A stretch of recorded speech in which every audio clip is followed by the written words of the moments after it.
नमस्कार दोस्तों, स्वागत है आपका आपके अपने चैनल जीके एग्जाम गुरु में।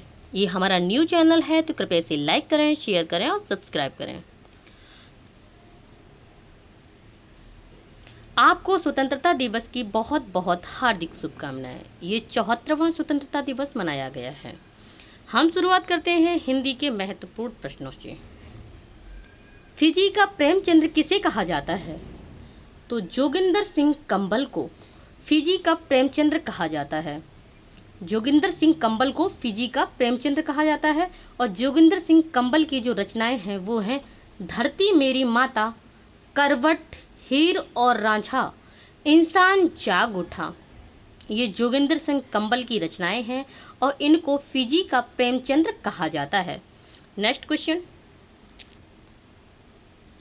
प्रथम विश्व हिंदी सम्मेलन कहाँ मनाया गया था? तो ये मनाया गया था नागपुर। नागपुर पड़ता है भारत में। कब मनाया गया? तो 1975 में मनाया गया। किस दिन मनाया गया? तो 10 दिसंबर को मनाया गया। और कहाँ मनाया गया? तो नागपुर में मनाया गया। तो पहला विश्व हिंदी सम्मेलन दिवस 10 से 14 जनवरी 1975 में मनाया गया। नेक्स्ट क्वेश्चन, भारत में लिपि की प्राचीनता का सबसे पुष्ट प्रमाण किस सभ्यता से मिलता है? तो सिंधु घाटी सभ्यता से भारत में हिंदी की प्राचीनता का सबसे पुष्ट प्रमाण मिलता है सिंधु घाटी सभ्यता से। हिंदी के उद्भव का सही क्रम क्या है? उद्भव का तो पहले आती है पाली, फिर प्राकृतिक, तीसरे नंबर पे अपभ्रंश, चौथे नंबर पर अवहट। तो ये क्रम सही है। पाली, प्राकृतिक, अपभ्रंश और अवहट, ये हिंदी के उद्भव का सही क्रम है। नेक्स्ट क्वेश्चन, भारतीय संविधान में हिंदी को मान्यता कब मिली? तो 14 सितंबर 1949 ईस्वी को भारतीय संविधान में हिंदी को मान्यता मिली। 14 सितंबर 1949 को। संविधान के किस अनुच्छेद में हिंदी को राजभाषा घोषित किया गया है? तो अनुच्छेद 343 में हिंदी को राजभाषा घोषित किया गया है। अनुच्छेद 343 में। नेक्स्ट क्वेश्चन, देवनागरी लिपि की उत्पत्ति किससे हुई है? तो ब्रह्मी लिपि से। देवनागरी लिपि की उत्पत्ति हुई है ब्रह्मी लिपि से। भारतीय भाषाओं को संविधान की किस अनुसूची में शामिल किया गया है? तो भारतीय भाषाएं जो हैं 22, उनको 8वीं अनुसूची में सम्मिलित किया गया है। नेक्स्ट क्वेश्चन, मैथिल में साहित्य सृजन करने वाले रचनाकार कौन हैं? तो मैथिली भाषा में साहित्य का सृजन किया है विद्यापति ने, और विद्यापति का उपनाम है मैथिल कोकिल। अब पूछा जाता है कि मैथिल कोकिल के नाम से किसे जाना जाता है? तो ये जाना जाता है विद्यापति को। नेक्स्ट क्वेश्चन, खड़ी बोली का प्रयोग सबसे पहले किस पुस्तक में हुआ है?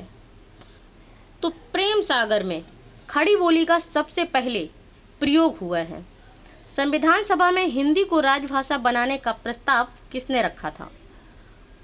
तो गोपाल स्वामी आयंगर जी ने संविधान सभा में हिंदी को राजभाषा बनाने का प्रस्ताव रखा था, गोपाल स्वामी आयंगर। नेक्स्ट क्वेश्चन, नागरी प्रचारणी सभा की स्थापना किस वर्ष हुई थी? तो 1893 ईस्वी में नागरी प्रचारणी सभा की स्थापना हुई थी। विनय पत्रिका की भाषा क्या है? तो विनय पत्रिका की भाषा है ब्रज। और विनय पत्रिका लिखी किसने है? तो विनय पत्रिका की रचना की है तुलसीदास जी ने, और इसकी जो भाषा है, जिस भाषा में लिखी गई है, वो है ब्रज भाषा। Next question,